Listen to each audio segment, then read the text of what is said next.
In yachting, precision is not a luxury. It is the difference between function and failure. Every weld, every joint, every engineered solution must perform, not just in theory, but at sea. Engineered Yacht Solutions delivers specialist welding, fabrication, and onboard engineering built for real-world conditions. This is craftsmanship shaped by experience, pressure, and exacting standards. Trusted by professionals who understand there is no margin for error. Engineered Yacht Solutions. Discover engineering without compromise. EYSwelding.com. Good morning, and today we're at Lauderdale Marine Center. I should be able to say that one easily enough, as many times as I've been here. On board Motor Yacht Safe Haven. We're going to be talking to a remarkable young lady who's got an incredible brokerage career coming off the yachting experience. Good morning, Hannah. Welcome to Yachting USA. Thank you so much for having me. What a pleasure to have you here and to have this conversation. Absolutely. Happy to be here. Yeah, and this beautiful winter Florida weather we're enjoying. I know. Spectacular, I know. Yeah, we're finally warming up a little bit. And everybody that's outside in the real winter are going, what are you talking about? You're warming up a little bit. But yeah, we're coming out of our cold season. Yeah, let's talk about what got you into yachting, because I think you've got a really cool story of how you kind of came into it and then pivoted. So I discovered yachting at the age of 19. I was studying at university in Paris, and I had this crazy Australian friend who knew the captain of a super yacht in the south of France. It was one of the first yachts that had a slide all the way from the sun deck down to the water. Very cool. Yeah. She suggested that we should get jobs on board for the summer. So off we went, and I discovered this incredible world of yachting. And during my time on board, a broker visited us. And during that meeting, as I'm topping up the waters and serving coffees, I start listening in on this conversation. And I never even knew that a job like that existed. So I left the meeting and I went away and I started doing my research, and I came across Edmiston, and I really loved the brand and the marketing. It really resonated with me. It had a real lifestyle feel that a lot of companies weren't doing at that point. Right. So I found my mission, and I managed to find an entry-level position as an assistant to 2 sales brokers in the London office. So I go back to university in Paris, defer my place at university for a year whilst I explore this crazy world of yacht brokerage. Call my mother. You can imagine how that conversation went. I'm leaving university and I'm going to pursue a career as a yacht broker. And the parent comes out going, you're what? You're what? I think she's only just forgiven me. And I moved to London, and I've been working my way up ever since. Yes, you have. Yeah. Yes, it's a remarkable career you've started to build, and you've just, in the context of my tenure in yachting, you've just begun. Yes. I love it. I love it. That's cool. That's a interesting transition, because, you know, you were, what, a junior stew? You know? Yes. Yeah. Exactly. And boom, it's like, okay, I'm going to pivot. Yes. Yeah, that's great. Good opportunity to ask a simple question for crew, young crew, junior crew that are listening or watching this podcast. Any advice you'd throw out there? I mean, so I think every job within the industry is highly coveted. It's incredibly competitive, and it remains that way your whole way through your career. You know, everybody wants your clients. We're fishing in a relatively small pond. So you really have to find a way to differentiate yourself and add value. So when I started at Edmiston, my title was sales assistant. But I was out there doing showings for other brokers that I wasn't supporting. I was helping the marketing department organize the Monaco Yacht Show.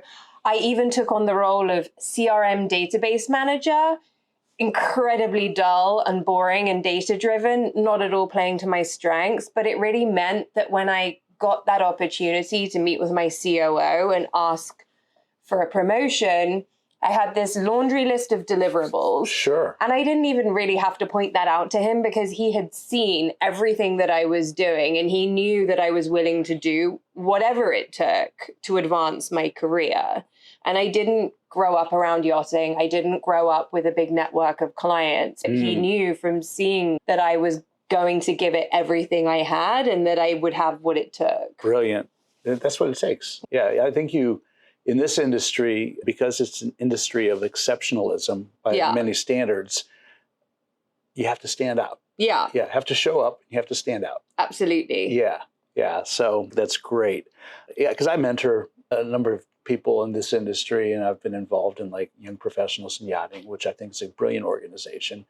And, that's the messaging I also put forward too, is you really, if you want to scale, if you want to do more than just the menial desk work, or if you want to move from, one position to another, you have to be remarkable in some way. And the starting point is showing up and demonstrating that you're willing to be remarkable. Absolutely. And then I think, mentorship has been a really important element in my career as well. I've been fortunate enough to have two mentors, one who taught me how to curate these highly personalized charter experiences for my clients, and then another mentor who really pushed me to go into sales and start selling yachts and really believed in me in that space before I even believed in myself. And I think those two mentors have really shaped who I am today. Awesome. And what a perfect segue, because we're on board an Admiral yacht built in Italy. 33 meters? 37. 37 meters, yes. 122 feet. And this is Safe Haven, which is your first? One of your first deals. I like it. All right. It's beautiful. It's an amazing platform. The owners purchased the yacht in July of 2020, a COVID purchase. It has an amazing layout for families, for groups of friends. It has 3 full beam cabins, which is pretty unique for a yacht of this size. Yeah. And then our post-sale, it joined our charter program. It's become one of our most successful charter yachts within this size category. And now it's also listed for sale again. And we're moving on to... Who might be that listing broker? I don't know. That's the beauty too. If you can retain your clients, it's a gift that keeps on giving. Yeah. That's awesome. Absolutely. So do us a favor. Walk us through what's in your mind as you start to kind of put your head around a potentially significant deal. And I can't give away anything with the confidentiality attached to it, but you have done some big deals. So what's going on here when you're lining yourself up to start putting something together? Yeah, absolutely. So when I first started to, have these opportunities, I'm a big believer that luck is when opportunity meets preparation. Yeah. And preparation is a really key part of everything I do. And that does not just mean when you walk into a meeting, you have a beautiful presentation and every slide is perfect and you know the content really well. Obviously, that's important. But you also need to make sure you have the right mindset, because especially early on, I would have this huge imposter syndrome. Like, you have this incredibly impressive client, you have leaders of the industry, and then me, Hannah from Bristol. What am I doing here? So I would prepare for these meetings like a performer or an athlete does. I would do these visualization exercises in the days leading up to the meeting, where I would imagine every detail from walking in, sitting down, saying hello, doing my presentation, the response of the different people in the room, how they reacted, questions that could come up. And I would do this again and again so that by the time I got to that meeting, I was comfortable. Sure. I was relaxed. There was no doubt in my mind that everything would go well. And that I was able to really perform at the level I was capable of, but that perhaps, those nerves could have impacted. And I think that has been a real key part to me being able to progress as I have. Sure. So that your youth isn't used against you. Yes. Yes. Which, hate to say it in this industry. Yeah, that's a real thing. Listen, yachting, if you look around the marinas and have been in this game for a while, it's a very passionate, emotional type of business. Owners are making financial decisions that by and large don't normally make any sense. Mm-hmm. They're doing it because they want to be on the ocean. Whatever's motivating them to acquire the asset, there's the emotional connection that's part of that. A lot of it's connection to the sea, the opportunity to engage with family and all that. But then you've got the other side of that coin. You've got to decide what makes the right sense. What's the right asset? What's the right product? The analytical side of this thing, which may be in conflict with some of the emotional side. How do you balance that out with a client? How do you understand where they're coming from and help direct them to the right product? I think the key for any owner is to go into their yacht ownership experience with their eyes wide open and really model out. It's not just the acquisition price that's important. It's what is the operational management side going to look like? What are you going to be spending each year? When is the next major survey? And also, when the time comes, a typical ownership cycle from our experience is, say, 3 to 5 years. So when the time comes and you're ready to move on, what's your exit going to look like? And we really rely heavily on data. And I think it's so important when you're doing this to really deal in facts and, make sure that everybody is making this decision with their eyes wide open. Nobody likes surprises, particularly financial ones. No. So it's just really important that you ensure that, yes, whilst everything is really fun and you're excited and, this is the ultimate celebration of our client's success. Yes. Just ensure that they really are making an incredibly informed decision. And I think that really, in those situations, you have to rely on the data and let the data speak for itself. Right. To get there, too, and I'm going to bring in some of my own professional experience from being in yacht management. The survey that should happen before the purchase of a vessel, assuming it's not brand new vessel, under construction new, although that requires its own survey as well. But there's a buyer-seller survey. There's a buyer survey, there's a seller survey. There's going to be a difference because if you're selling the vessel, versus you want to buy it and you understand what you're buying into. And I bring it up because I had a wonderful client that purchased a vessel here in the States. The intention was to do a circumnavigation with his family. And he had the right mindset and it looked like he bought the right product. Unfortunately, he didn't get the right survey. Once he took ownership, we brought it into a shipyard to get it ready to do his voyages.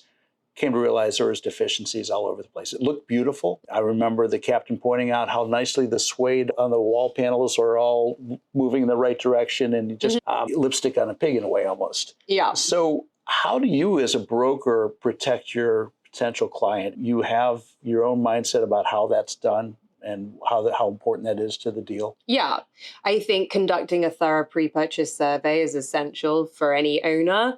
And then once you have that survey, really making sure that they understand, with the support of a technical manager, the implications of anything that comes up, be it financial or operational wise, making sure that it's able to do all of the things that they intend to do during their ownership.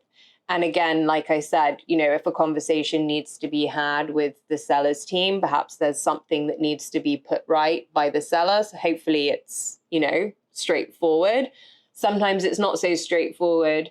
And I think in those moments, it's so much better to walk away and preserve that relationship. There you go. Yachting is not about, it's not a get-rich-quick scheme, sadly. No, it's not. Anything but in a way. Exactly. Yeah. So, and those relationships are just so valuable and can really make or break your career. If you have a client who trusts you, who believes in you, that is so much more valuable than that one commission off that one deal. The long view. Yeah. The long game. Absolutely. I can speak to that in my 35 years owning a manufacturing company.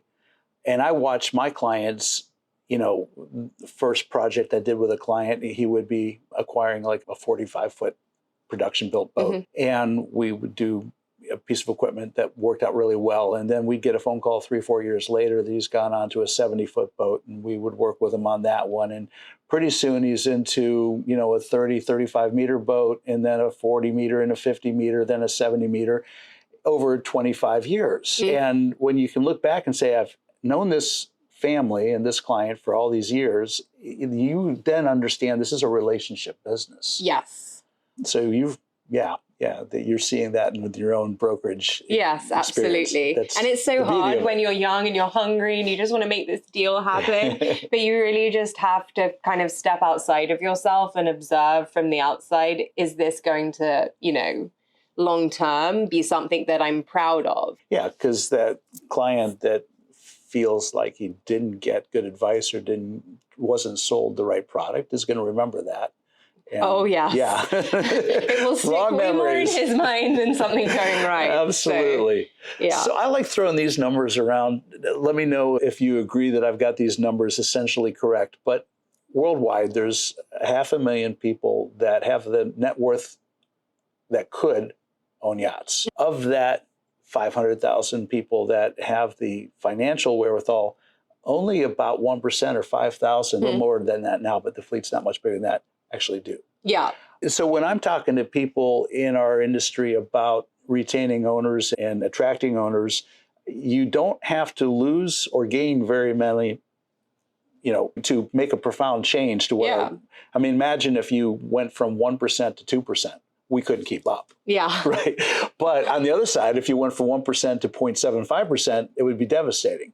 Small shifts. I mention that because I'd love to hear your perspective. You not only sell yachts, but you're in the charter space, which I think is really cool because that is where people get their first exposure to what yachting really is. The luxury lifestyle, the liberation, being at sea, getting that quality time with family, loved ones, friends, whatever that looks like. How do you see in your space this relationship between the high net worth individuals that come in and charter a boat to those that own the boat? And you see that as a gateway or pathway? Yeah. So I think, charter, it's very lighthearted. It's fun. You show up with your family. You have a great week on board. The crew go all out and really turn it on for you. And then you walk away and there's no responsibility and you move on to the next. Right. And I always think that anybody who's looking at yacht ownership should absolutely charter a number of yachts to really understand how they use the boat. Is a beach club essential? Are they in the gym every morning? Does the gym go out the window when they're on the boat? And perhaps that's not so important. So it's such an important part of anybody's ownership to have that onboard experience if it doesn't already exist. Because we all have an image of how we think we're going to use things, but then the reality can oftentimes be different. Do I enjoy being at sea for long periods of time? Is a circumnavigation, like you touched on earlier, is that realistic for me? Or do I actually need to be doing itineraries where there's only a few hours cruising per day because I need to get off the boat, because I'm a high energy person that needs to get out and see things all the time? So there's so many layers to how people use boats that goes beyond just the yacht itself and whether it has a pool, a cinema, a gym, and all these other things that we kind of touched on. So ownership, obviously, you can't beat being able to, one, hopefully use the boat whenever you want, whenever the opportunity arises. Two, sleeping in your own bed. How about that? Something very nice about that. Three, having a crew that already know you so well so that everything's so familiar and relaxing the moment you step on board. It's not that get to know you phase. Extension of your family almost. Absolutely. And then finally, just some of these yachts now that are being built and delivered today, they're iconic. There's a real legacy to them, and they can be incredibly attached to the owner's name and a real part of, what family they legacy, and perhaps. Exactly. So there's also that factor as well that oftentimes people don't always consider immediately, but that also can have a big impact to them. Right.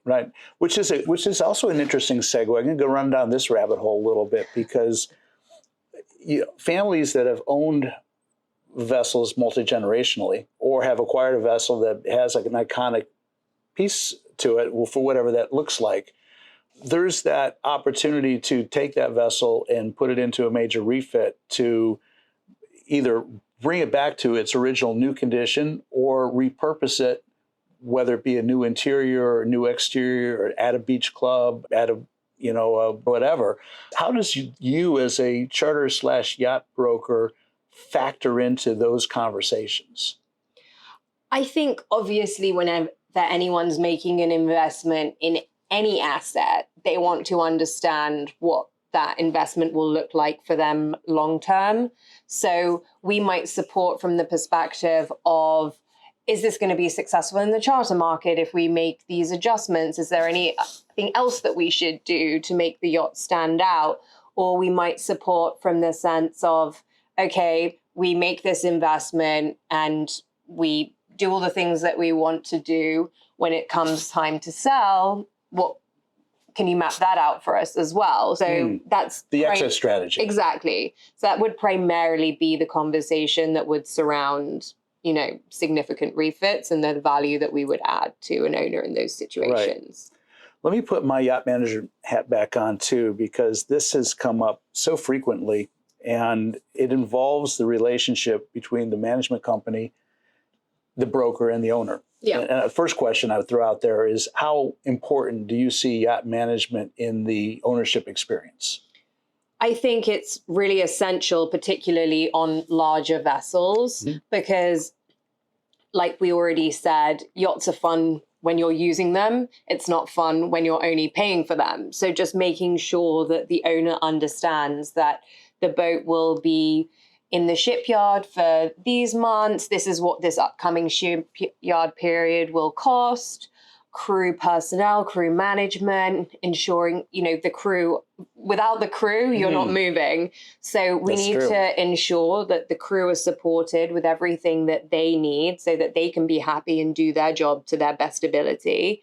So obviously, at times people move on, we need to make personnel changes, and really supporting and staying close to the owner so that it has the least impact possible on their enjoyment, and that they have a really clear view, and that, like we said, no surprises. Crew culture is so important. Absolutely. I've had personal conversations with owners who have stepped away from yachting because they just couldn't imagine having a good crew experience anymore, which is a shame, because I've also been involved in a number of programs where you put together the right crew with the right culture, and you nurture that and you manage that well, and you have remarkable experiences. Yes. So yeah, those relationships can be such wonderful relationships. And I think it really comes down to just managing everybody's expectations on all sides, managing the owner's expectations and ensuring that they have a crew structure that will deliver what they need in terms of their use and their onboard experience. And then also making sure that the crew understand the expectations from their side from the moment they join the program, and that they have a very honest view of the program and what the expectations will be. So in the 14, 15 years now you've been doing this, have you picked up on any, I don't want to use the word typical, but misconceptions owners may have coming, into the market, deciding they want to play in this arena? What do you face that might be considered a misconception on the owner's part, or a high net worth individual that wants to be an owner? I think the primary misconception is typically, the yacht's availability to use and potentially communication with the crew ahead of time. We're now in Florida. People have these boats at the back of their houses. So I think for some owners, they think they should be able to call 1 hour before and say, hey, I'm going to be on board, which is fine if you've set the expectation of, right, I want you to be in standby mode.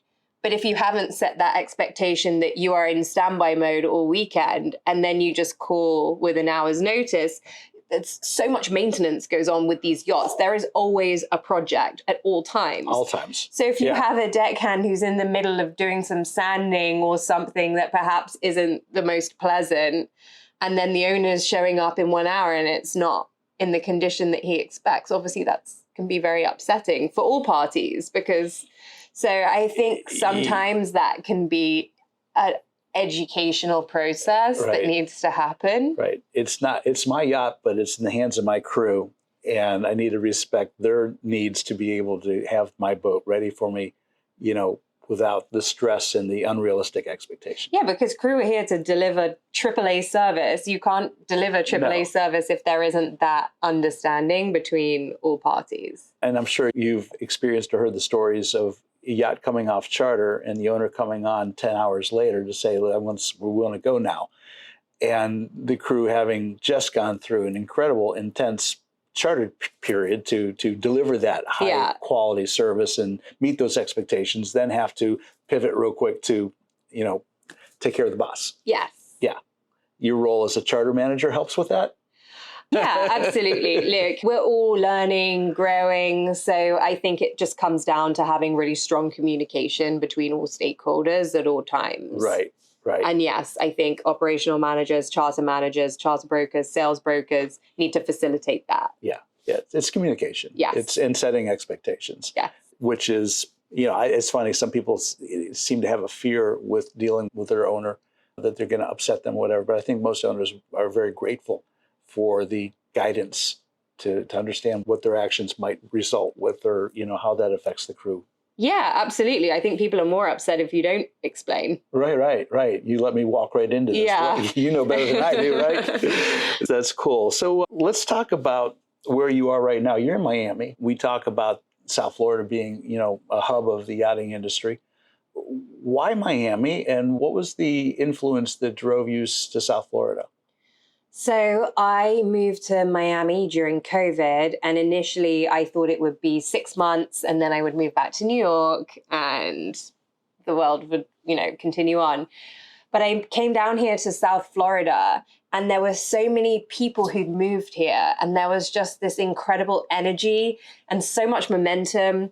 I was running into clients that I knew previously that were now making this their home. And instead of Miami being this second, third home market where there were just certain weekends per year where the city really came alive, with things like Art Basel and other events. And I was just fell in love with the energy that it had. And I thought, wow, Edmiston, having been here historically, now should really be the time to open an office, and I'm willing to commit to that. So it's been incredibly exciting. I think the other thing that I just love is that we are surrounded by water. And so many of my clients that have relocated here, no longer are they limited to just using their boat for a week or two in the Caribbean during the winter, and then perhaps a little bit more during the summer in the Mediterranean. Now they're able to use their boat for a day trip at the weekend, or send it across to the Bahamas for a few days. And just having access to your yacht all the time just makes it so much more enjoyable. And we're seeing this big shift in how owners are able to use and enjoy their boats now. And I love to see that. I love to see that too, because the saddest thing, and I run my own boat up the New River too frequently to see all these boats tied to the dock, never going anywhere. And, boats like to be used. Absolutely. And crew like to be useful. Yes. Yeah. So it all goes together nicely, which is a conversation. You've been doing this long enough to notice, I'm sure, some changes in ownership style, the demographics of ownership. What are you seeing? Are you seeing younger people coming in? Is the old guard kind of retiring and moving away? Or where are we going as a yachting society right now? I think the old guard, as you put it, I think they're still firmly entrenched in yachting and enjoying it. But we are also seeing this raft of younger customers enter the ownership and charter space. I think one thing that I've really noticed since I started is when I got into the industry, these yachts were kind of these precious jewelry box castles on the water, and you would walk into the main salon and think, oh my goodness, if I was in a wet bathing suit, where would I sit right now? You wouldn't. And now we're seeing a big shift of yachts being designed more aligned with the lifestyle of our clients today. A gym is essential, wellness, even just the preference sheets that I see versus when I started, people are so much more health conscious. They drink a lot less. Right.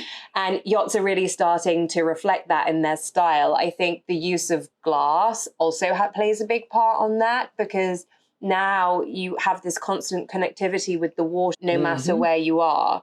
And things like, the Benetti Oasis deck, as they dubbed it, which is now being replicated in larger and larger formats, where you have this big pool on the main deck aft and these fold down sides and your surface area on the water is huge, and you have your own private beach on the back of the boat.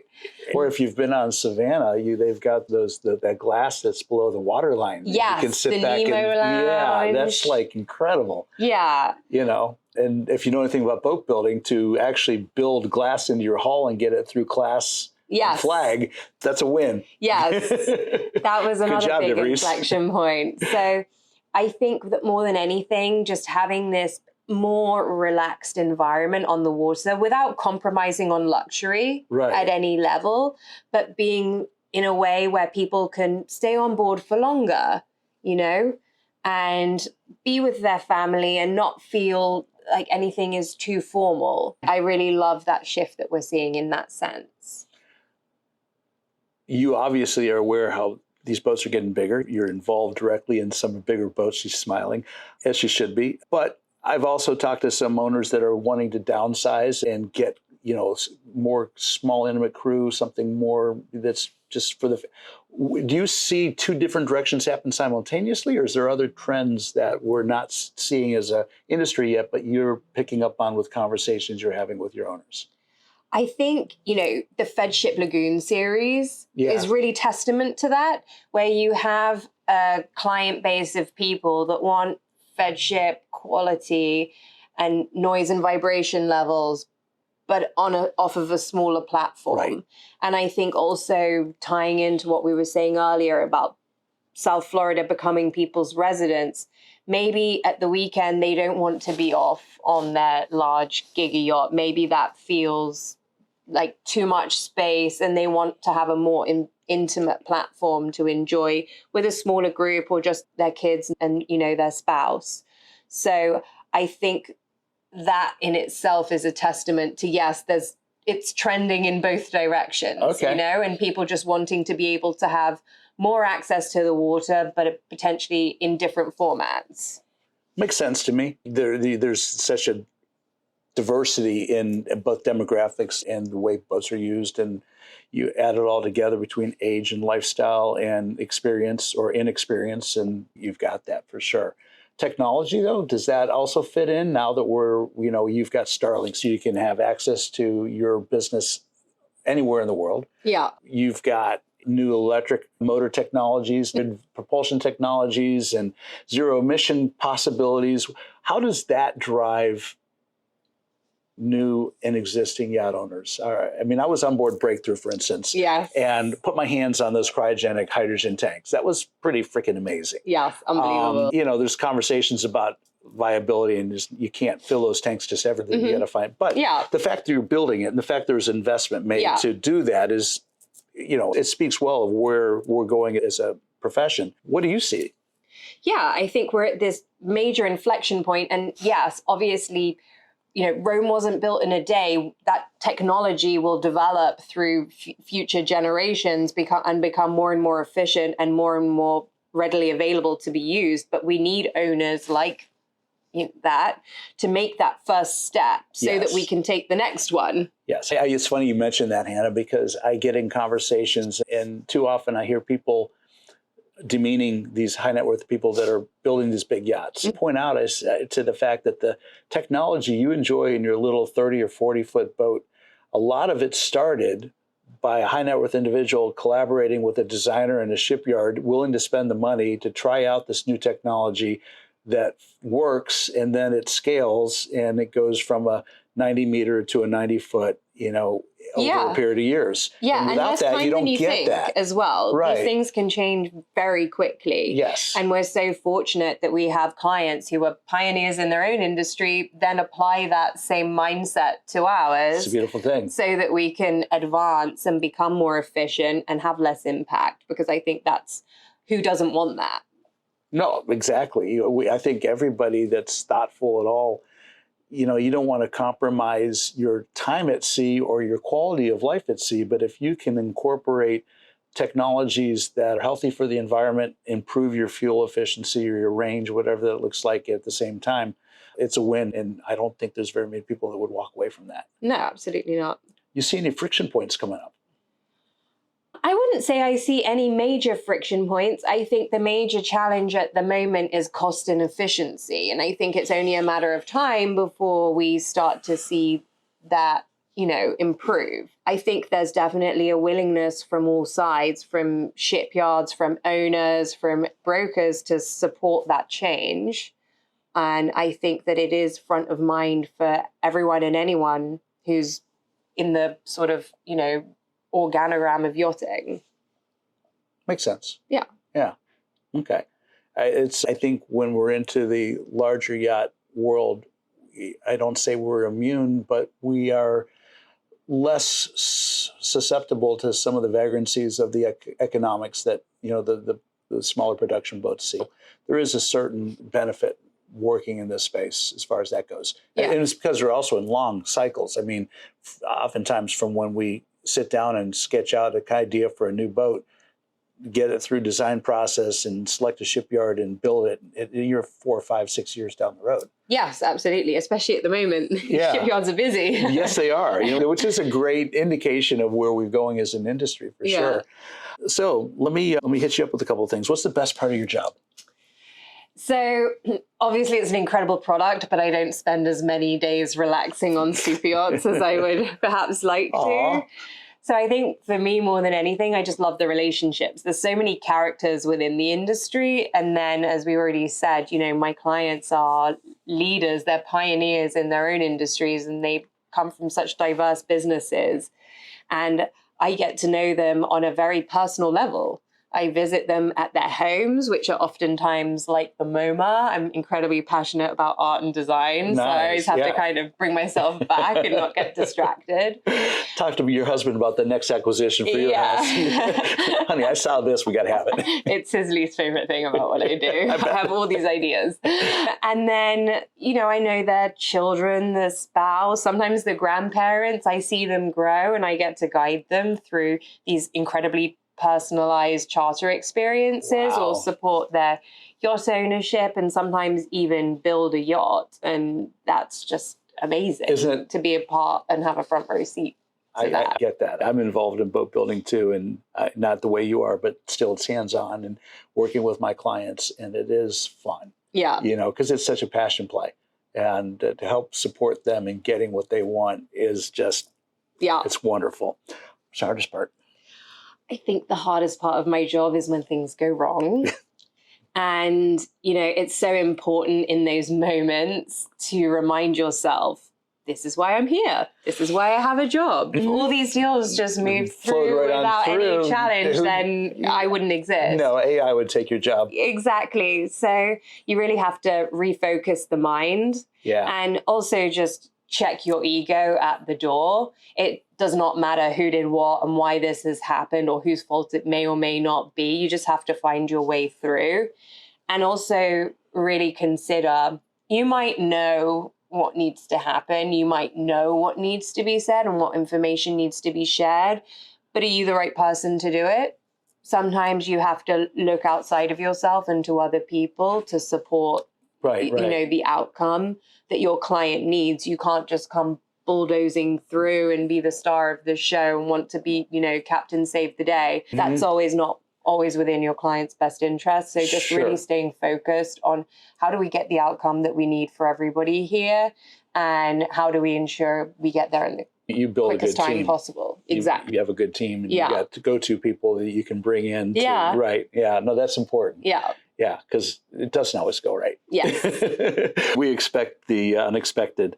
Is there anything that you would change tomorrow if you were, queen of this whole industry and could say, hey, this needs this, I'd do this differently? Yeah, I think if yachting could have zero impact, then I would absolutely change that from one day to the next. Okay. It goes without saying. Nice. Yeah. Yeah. That's not going to happen.